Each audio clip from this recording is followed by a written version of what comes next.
Honore ton Père Céleste avec des offrandes de qualité. Bonjour. Il est écrit dans Proverbe 3/9, honore l'Éternel avec tes biens et les prémices de tes revenus.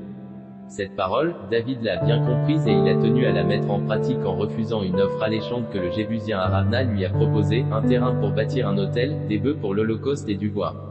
Tous ces biens devraient permettre à David d'offrir un sacrifice à Dieu. Non, je veux l'acheter de toi à prix d'argent, et je n'offrirai point à l'Éternel, mon Dieu, des holocaustes qui ne me coûtent rien. Et David acheta l'air et les bœufs pour 50 cycles d'argent, rapporte 2 Samuel 2h24. David voulait honorer Dieu avec ses biens. Honores-tu Dieu par tes offrandes? Quel type d'offrande lui fais-tu? Prends-tu de ton superflu ou donnes-tu ce qui te coûte réellement? Offres-tu au Seigneur des biens de qualité ou donnes-tu ce qui est vieux, abîmé, défectueux? Vous offrez sur mon autel des aliments impurs, et vous dites, en quoi t'avons-nous profané? Quand vous offrez en sacrifice une bête aveugle, n'est-ce pas mal? Quand vous en offrez une boiteuse ou infirme, n'est-ce pas mal? Malachie 1, 7-8, déplore le Seigneur Dieu ne regarde pas au montant mais à ton cœur et à l'honneur que tu lui rends lorsque tu lui fais une offrande. Si tu gardes sur toi des billets neufs pour mettre de vieilles coupures de billets de banque dans le panier des offrandes à l'église, sais-tu que tu déshonores Dieu, même si c'est le même montant? Si tu commences à dépenser ton revenu avant d'enlever la dîme en premier pour la donner à Dieu, sais-tu que le déshonore? Caïn n'a pas honoré Dieu avec les prémices de ses revenus, contrairement à Abel son frère, et il a été disqualifié par le Seigneur. Si tu penses faire une offrande à Dieu en donnant aux pauvres certains biens matériels comme des vêtements et des chaussures, n'offre pas articles usagés, déchirés mais plutôt en bon état. Dieu agréera ton offrande. Malachie 1h13-14, vous dites, quelle fatigue! Et vous le dédaignez, dit l'Éternel des armées, et cependant vous amenez ce qui est dérobé, boiteux ou infirme, et ce sont les offrandes que vous faites. Puis-je les agréer de vos mains? Dit l'Éternel. Maudit soit le trompeur qui a dans son troupeau un mâle, et qui voue et sacrifie au Seigneur une bête chétive. Car je suis un grand roi, dit l'Éternel des armées, et mon nom est redoutable parmi les nations.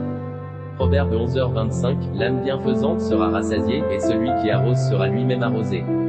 De Corinthiens 9/6, sachez-le, celui qui sème peu moissonnera peu, et celui qui sème abondamment moissonnera abondamment. Luc 7/2-10, un centenier avait un serviteur auquel il était très attaché, et qui se trouvait malade, sur le point de mourir. Ayant entendu parler de Jésus, il lui envoya quelques anciens des Juifs, pour le prier de venir guérir son serviteur. Ils arrivèrent auprès de Jésus, et lui adressèrent d'instantes supplications, disant, il mérite que tu lui accordes cela car il aime notre nation, et c'est lui qui a bâti notre synagogue. Lorsque Jésus entendit ces paroles, il admira le centenier, et, se tournant vers la foule qui le suivait, il dit, je vous le dis, même en Israël je n'ai pas trouvé une aussi grande foi. De retour à la maison, les gens envoyés par le centenier trouvèrent guéri le serviteur qui avait été malade. Exode 22h29, tu ne différeras point de m'offrir les prémices de ta moisson et de ta vendange. Tu me donneras le premier-né de tes fils. Malachie 3/8, un homme trompe-t-il Dieu? Car vous me trompez, et vous dites, en quoi t'avons-nous trompé? Dans les dîmes et les offrandes. 1 Roi 8/63, Salomon immola 22 000 bœufs et 120 000 brebis pour le sacrifice d'action de grâce qu'il offrit à l'Éternel.